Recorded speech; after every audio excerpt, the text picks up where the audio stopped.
Greetings, everyone. Ricco McAdory here, and I want to come share an encouraging word with you today. As I'm doing my morning walk, as you can see, it's beautiful out here, quiet. It's away from the noise, away from the traffic. I'm just feeling the peace, which I already have on the inside from God, but really the peace just in the quietness.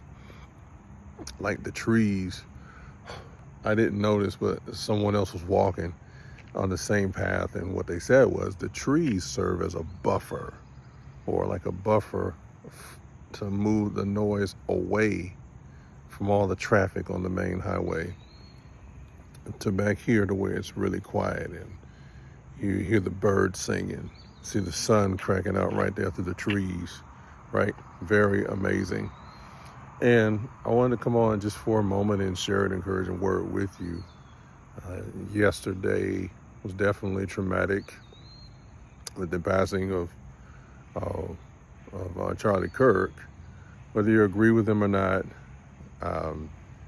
he's still a believer in Christ, still a brother in the Lord. So unfortunately, his demise was definitely unfortunate yesterday. So pray for him and his family. And I'm saddened by people who have disagreements with someone rejoicing at their demise, because I wouldn't wish that on anyone else, regardless of my disagreement with them, right? So I want to move on and say this right here. Before that, the other day I was on here on a live, and I was talking about faith requires courage. Faith requires courage. Little did I know, well, I'm not saying that was the reason, but when I saw that what transpired in that situation with the young man yesterday, whether you agree with him or not, and we don't 100% agree with each other on anything, on everything, right? But here's the thing, the fact that he went and did what he did, and was willing to risk it, having the courage to stand and speak boldly, and it cost him his life. And I remember talking about that because we said faith requires courage. Well, it really was courage to really go out and do something, knowing the risk at hand. And so we talked about faith requires courage, which was, I think we discussed the other day, a couple of examples: Daniel in the lion's den, and also the 3 Hebrew boys thrown in the fiery furnace. Well, today I want to talk to you and say, or just for a moment, an encouragement: faith requires commitment. Faith requires commitment. As I'm walking here, I realize that everybody gets excited about starting something new, but very few stay committed to see things through. It's exciting to start, but it takes focus to finish. Everybody wants the prize at the beginning, but then as they go through the process of the transformation, then we find out, I don't know if I signed up for this. I don't know if I want this. So what we find is commitment time reveals commitment. Let's say it that way. Time reveals commitment. Time actually exposes how true you are to the cause of what you believe. If you believe that time, or if you believe and you're committed, as you say, you're going to experience challenges, you're going to experience tests, you're going to experience things that are going to challenge your faith in God. There are going to be things that challenge what you believe. And when those things come to challenge what you believe, your commitment is being tested. Your commitment is being, how can I say, tried. So I would encourage you today to understand that faith requires commitment. Hello, y'all. How y'all doing? Faith requires commitment. Are you committed to the cause? Are you committed to what you started? Now, someone who is creative, I'm just saying as an example from experience, most creatives are very excited about starting. But our challenge, our Achilles heel can be our focus to finish. I can't tell you the number of things I started and didn't finish. And what happens is when the pressure or when things don't map out in a certain time you think or you want, all of a sudden you begin to try to find something to give you that high or that excitement when you get bored quickly in the process. But what I find is when I'm committed, it means I have to make a 100% intentional decision. If I don't make a 100% intentional decision, the things that are 100% committed to distract me will take over. So faith in God requires commitment. I know we're in a time where we have a whole lot of information and we want things to come quickly. But the truth of the matter is, any vision that comes from God is never small. And any vision that comes from God takes time to be mapped out and be released. I mean, we see the success of other people, and that's great. We should celebrate them. But what happens is we see their success, and then we try to copy exactly what they do. And unfortunately, in copying other people and then what they do, blinds us to seeing the true, authentic potential God gave us that makes us unique.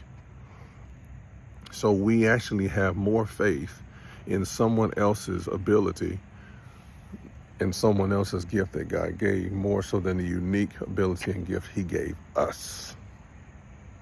Check that out. It's easier to copy, but it takes courage to stand out. See,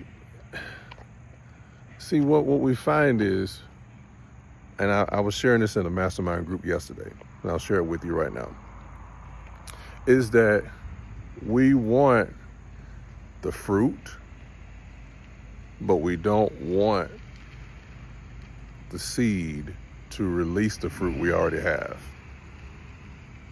Check that out. We want the fruit of someone else. We see their success. We see what they're doing. We see how they're winning. And we want that for us.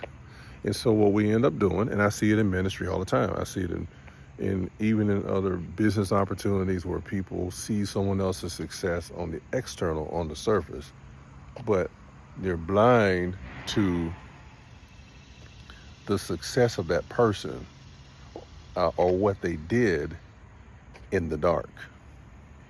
We only see the outside. We only see the external. We do not see what actually took place when no one was looking. We don't see the commitment that it took for them to actually overcome their own self-doubt, overcome the rejection of other people that maybe they thought believed in them. Yeah, we don't see that. So instead of embracing who we are and what makes us unique by faith, we would rather chase somebody else's fruit and really be a fake version because it seems like fakeness on the surface appears to be growth when really it's actually swelling. But if you're really going to grow, if growth is what you really believe for, if you're committed, I believe the reason why commitment is necessary, or faith requires commitment, is because it requires you to take the time to develop and grow and become the person who can do the activities or do the things necessary to be able to steward the results. Yes, I'll share this one last thing that I thought was interesting. And shout out to Melvin Earhart and the faith-driven entrepreneur community. I was invited yesterday. My good friend Alex Shahid invited me to come out there and fellowship with other faith-driven entrepreneurs and believers. And what Melvin Earhart shared yesterday was very simple.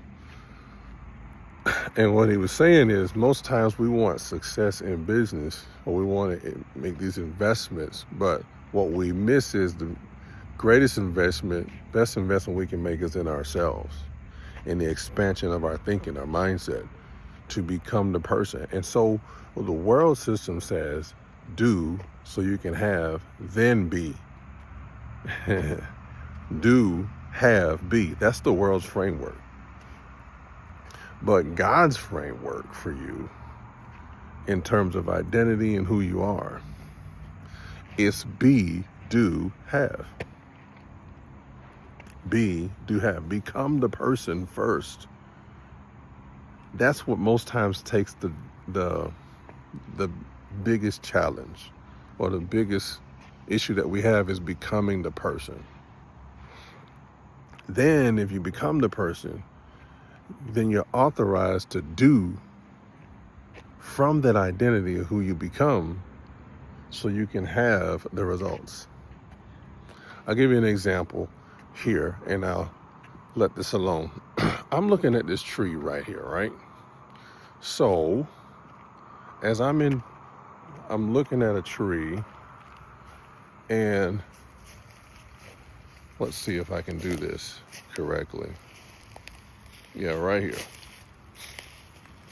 All right, see me? So as a tree, there is,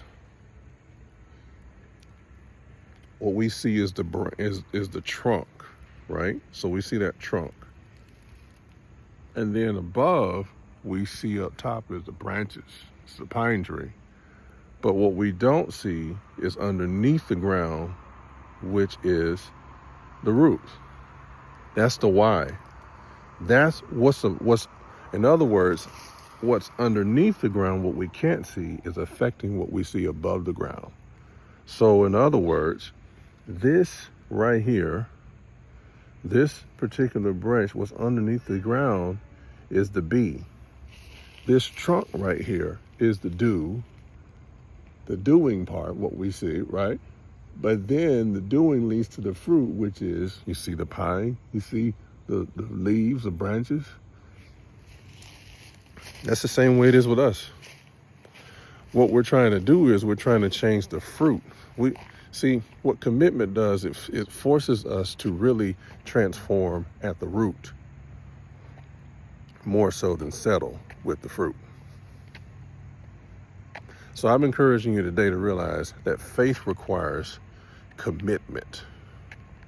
And commitment is not always feeling like doing the thing when you feel like it. You have to do it even when you don't feel like it. I think it was said best that commitment is the thing you say you do long after the feeling of when you started is no longer there. I may paraphrase it, but you get the gist of what I'm saying. So today I'm encouraging you with faith requires commitment. And I'm challenging myself too. I'm not telling you something like I'm looking at you like you all over there. No, I'm in this too. My level of commitment has gone up.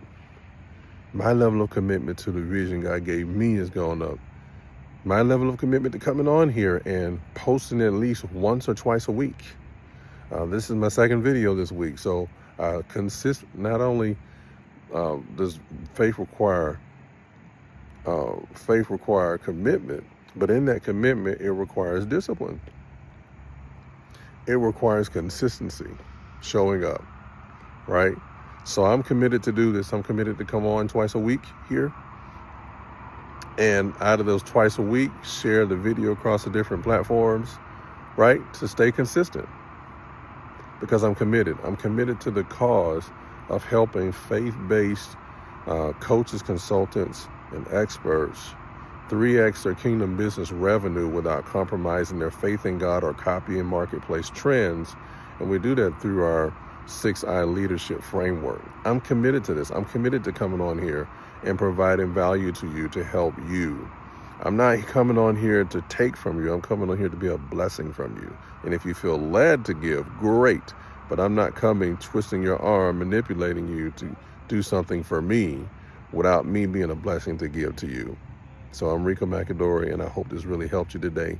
Remember, faith requires commitment. I'll see you next time.